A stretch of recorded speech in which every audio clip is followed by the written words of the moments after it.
Welcome back to another episode of Be Our Guest here on Musical Theater Radio. I am your host, as always, Jean-Paul Jovanov. I love catching up with former guests to see what they've been up to. And we haven't talked to our guests since September of 2020. That's almost a year and a half. Too long. I have to say too long. So let's jump right in and find out what's going on with the talented, charismatic friend of the station, David Serero. David, hello. My sweet Jean-Paul, how are you? That's so I'm sweet of you for your introduction. Can you believe since September 2020? I know. It feels like forever, Wow. but it doesn't feel like any time has passed. It's Yeah. crazy. But I listen to your radio all the time, so I listen to your stuff. Thank you for playing some of my recordings. I really, Sure. really appreciate that, so thank you, really, thank you. And just the fact that they play on your radio, it made them all worth it, You are way too kind. You are way too kind. I'm so grateful to you. Thank you, my dear Jean-Paul. You're welcome. So some of our guests might not have heard the first interview. So let's get a 15-second bio. So who is David in 15 seconds? Well, I will say I'm a passionate man, very hard worker. I love to work. I'm an opera singer. I'm a producer. I'm a director. I just love building new projects, whether it's documentary films, whether it's doing a new musical, whether it's writing a book, whether it's doing a new album. I just work with the flow and whatever comes to me, and I seize it and I go for it. Perfect. And that's what we need. People like yourself who just grab it and go. And so speaking of new musicals, but it isn't a new musical, what you've got coming up. So tell us a little bit about what you've got coming up in May of 2022. Well, first of all, I have yourself coming to New York, which is an event on its own. I'm going to try for sure. No, you're very sweet, but yeah, it's really for me more than a musical. For me, it's really a dream come true. It's for me one of the greatest musical of all time, especially for where I'm from, from France. It's called The Ten Commandments. It's such an amazing musical, which the music was written by, I would say, France's most successful composer by far, Pascal Obispo. Amazing original French lyrics by Lionel Florence and Patrice Guiraud, and based on the book by Yiddish King, which of course is based on the story of the Ten Commandments. But and yeah, with the best performers, the best idea, and also at that time they showed something that was really amazing to bring people together, and there was not really a musical, especially in France, that brought that. And it was always a musical that fascinated me. And I said to Eddie Shoraki, I told him, one day I will bring that one to America, and because I first approached him like 20 years ago when the musical was coming out. It's been 20 years. And of course, it was an era, and I'm bringing it now on an American version, so which I would love to tell you so much about it, and it's so exciting. Really, it's really a dream come true, this musical. Yeah, that's congratulations on thank you, because I first heard this musical at least 10 years ago, and I just randomly came across it. To be honest, didn't understand any words. Well, a few words, because I speak enough French to understand a few words, but not enough to understand the whole concept. But so tell us a little bit about the Ten Commandments. Even in French, I don't understand also. So we know the story of the Ten Commandments, obviously. Well, maybe not everybody, actually. Not everybody's going to know the story of Ten Commandments. So tell us about the musical and the synopsis of the show.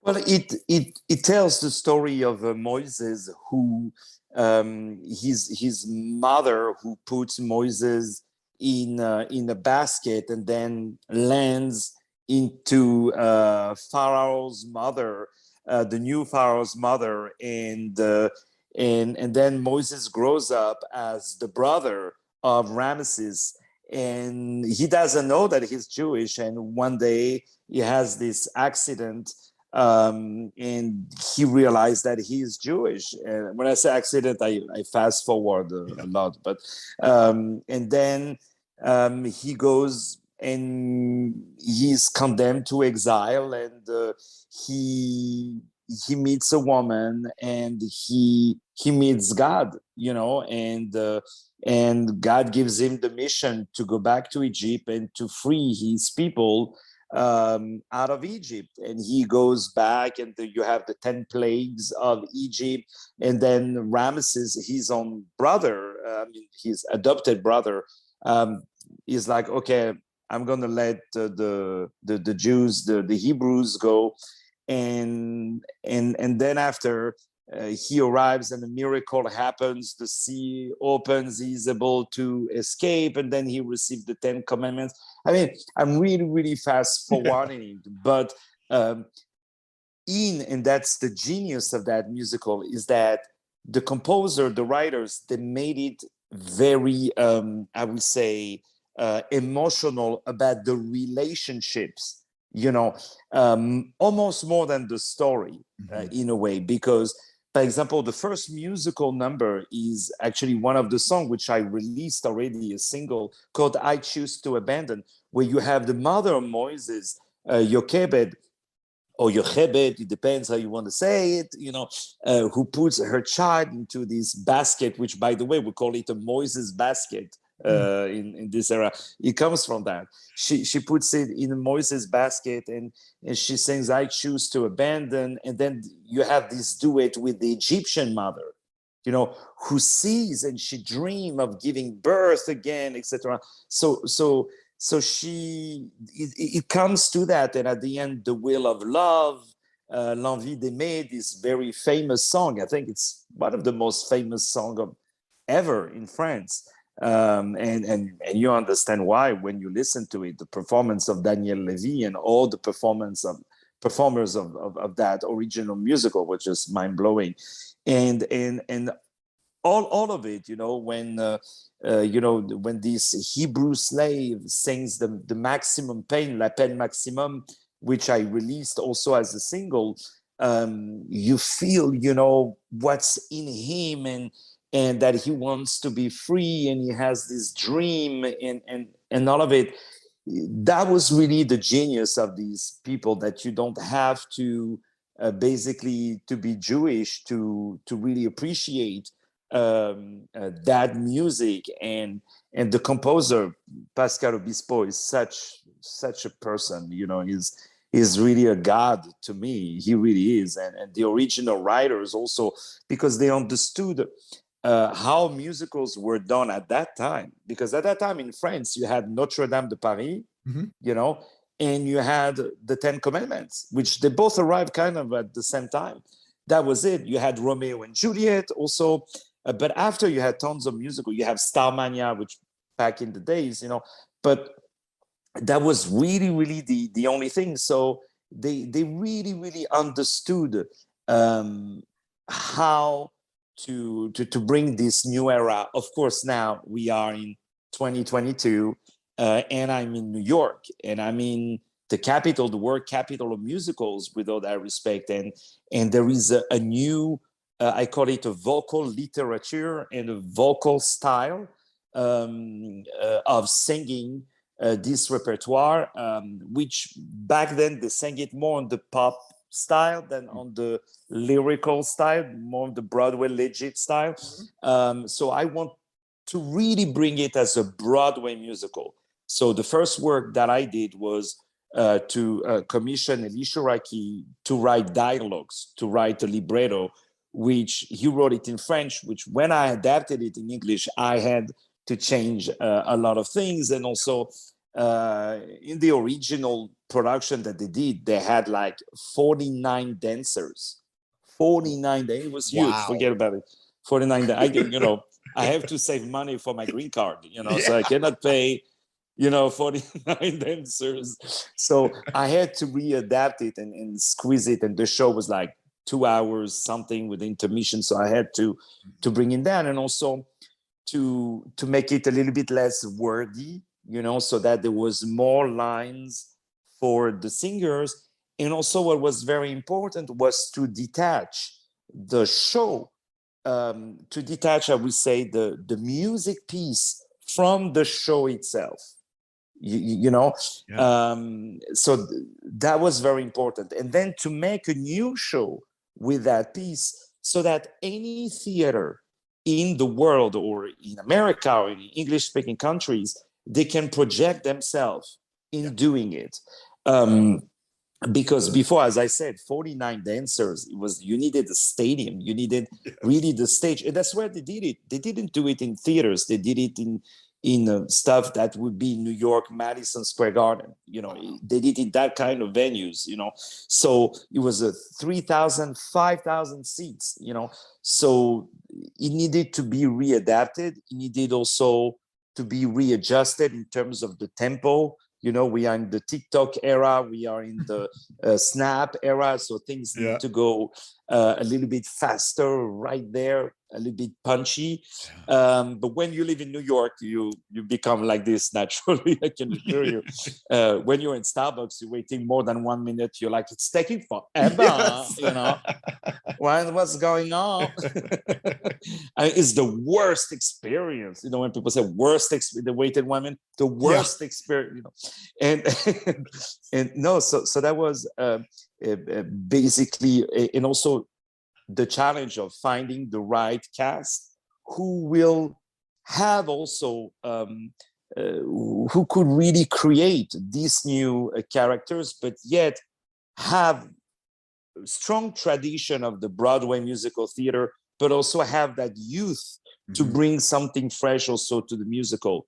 So for me, when you have a masterpiece, and that musical for me is a masterpiece, it's different components. So if you remove one component, you don't have the masterpiece, which led, by the way, to another musical called also The Ten Commandments, which we can talk about, and which took place in LA in 2006, but it has nothing to do with the music of Pascal Obispo. And so it was also for me not to remove the component of the interpreters, you know, of the performance. And this is why I met with Daniel Levi, who is, to me, one of the greatest singers of all time, because he brought also a touch to that Moses character that was almost impossible to perform after him. Like, he put such a thing on that character that no matter who sings it, it would never be as good as him. So it was important to sit with him and to get his color, to get, you know, we worked for 3 hours. I sang all the Moses part in English. I just barely finished the work on the adaptation. And we were working, and he told me, no, here you should do that note. Oh, that note was not written. I didn't do it every night, but sometimes I did that note.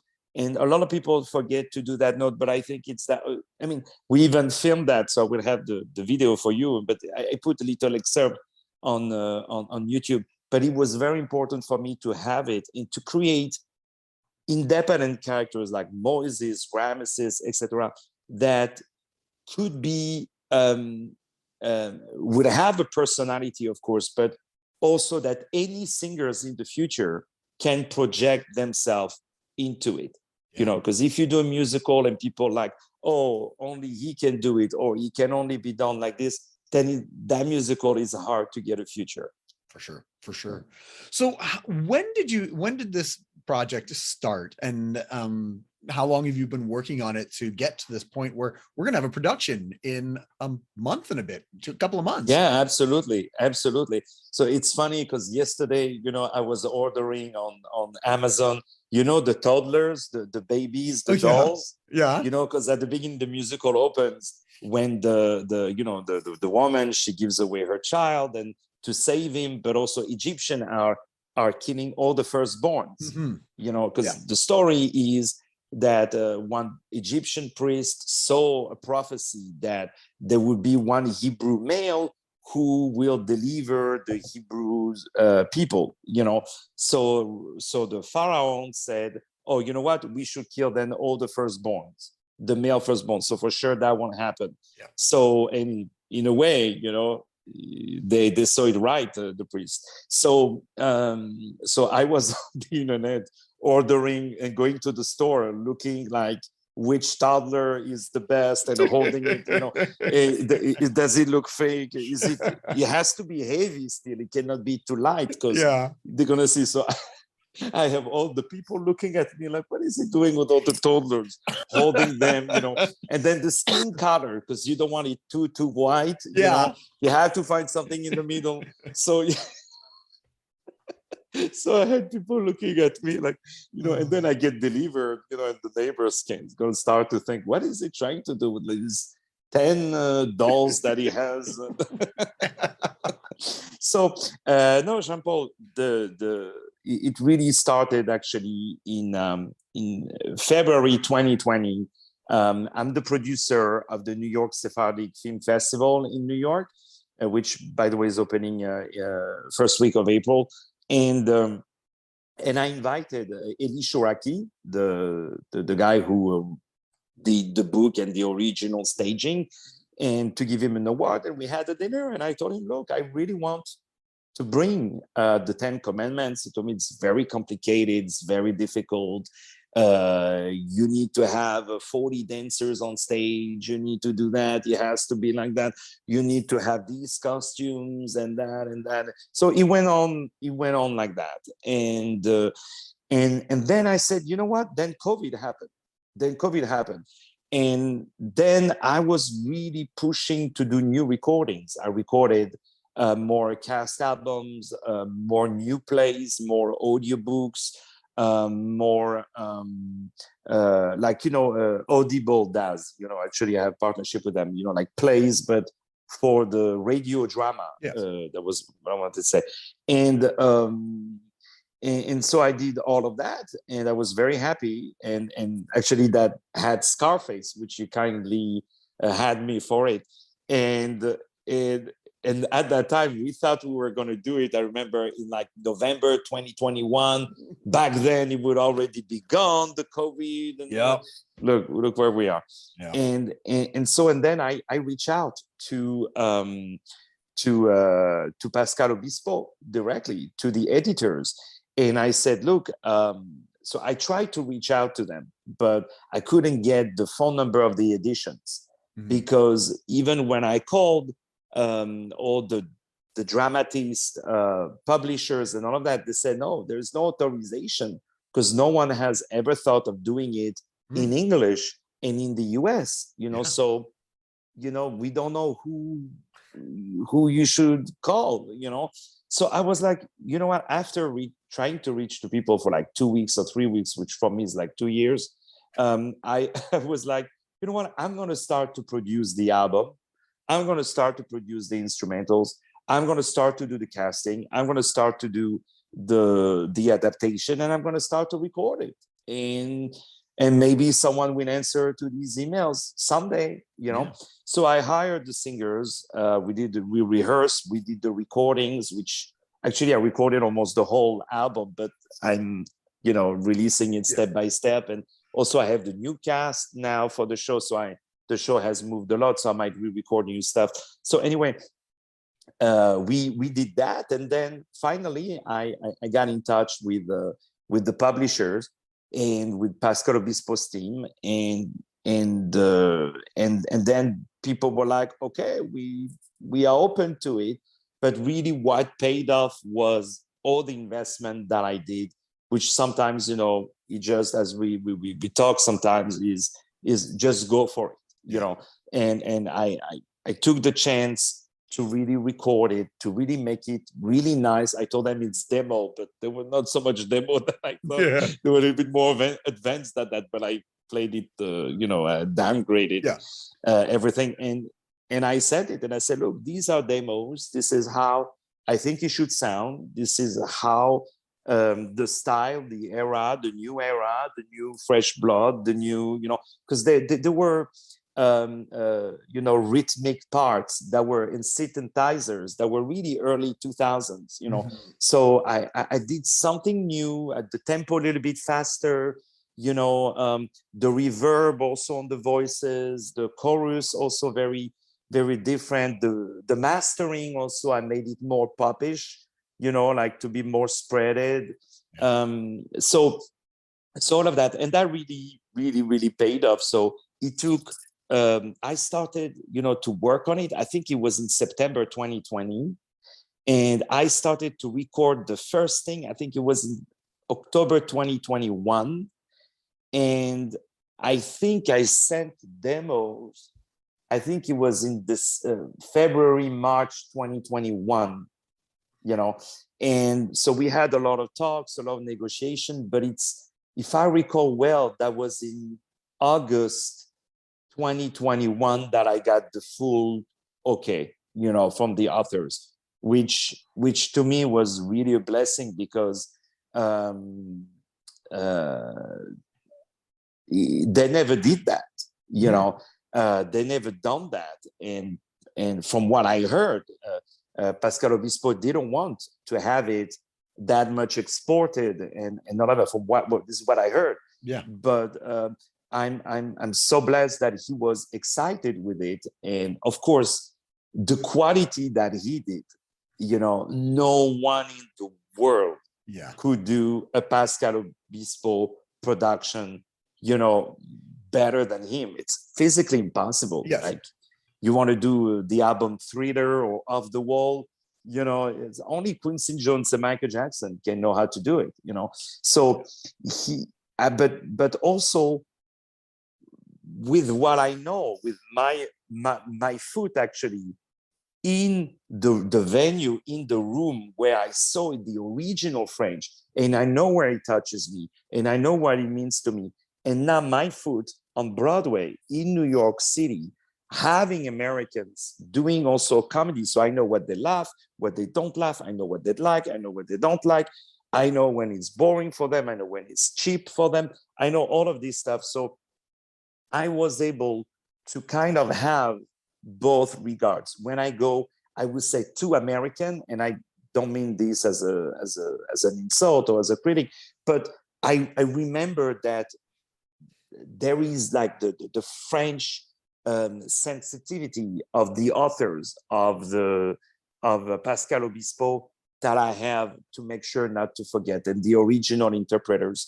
But I must say that it's been wonderful, and now all the biggest French musicals, I'm in talk with them to bring them now to New York.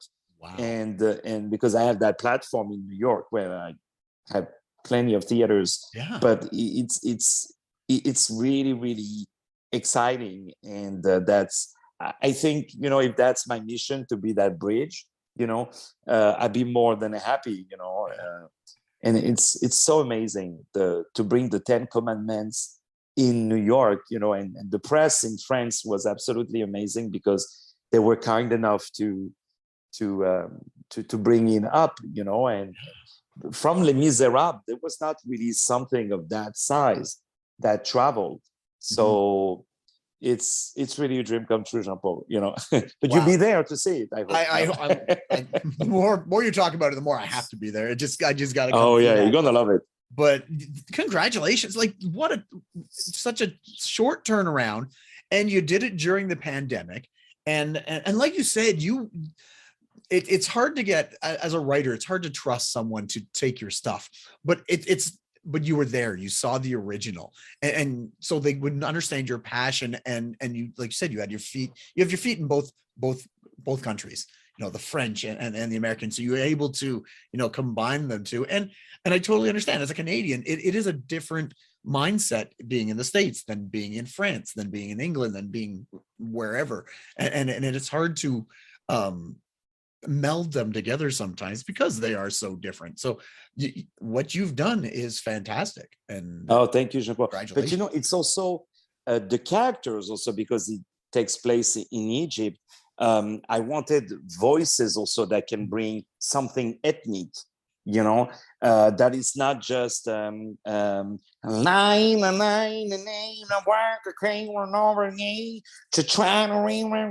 didn't want something like that. I wanted some, also something that he can feel in Middle East. And as a matter of fact, I announced the production, and the first singles were released that I got offered for West End I got offered for South Africa. I got offered for Australia. I got offered for Arizona. I got offers for what else? Dubai.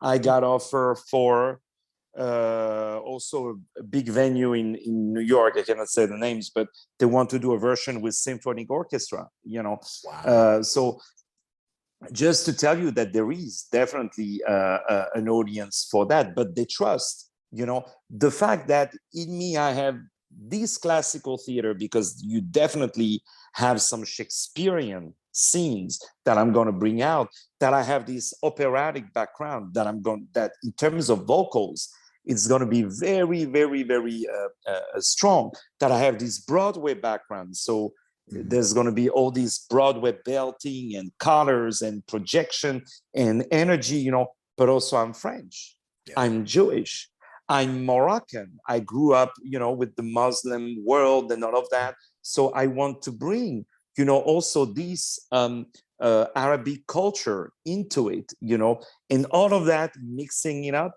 to bring something that no one has ever seen before. And also the projection that people see, you know, I cannot even tell you that even in the original, they didn't do, like yesterday I was working on it, like he plants his baton and then the whole, like everything behind, like by example, the wall, you will see the water, and then I plant the baton and the water turns red.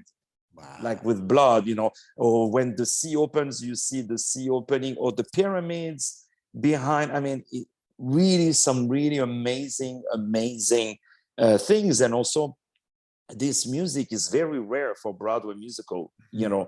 Usually it's either very lyrical or it's only pop. Here we have kind of both. So they're going to see something, my beloved New Yorkers, that they haven't seen anywhere before, because this musical is, and big shout out again to the authors, Pascal Obispo, Lionel Florence, Patrice Guerrero, Eli Shuraki, who really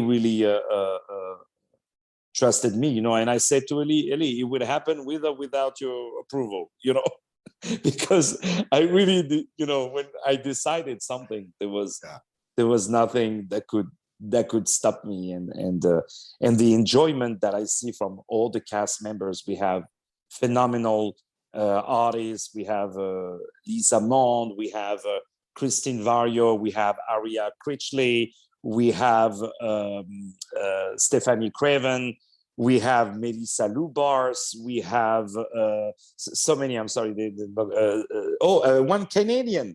No. Zachary Harris Martin.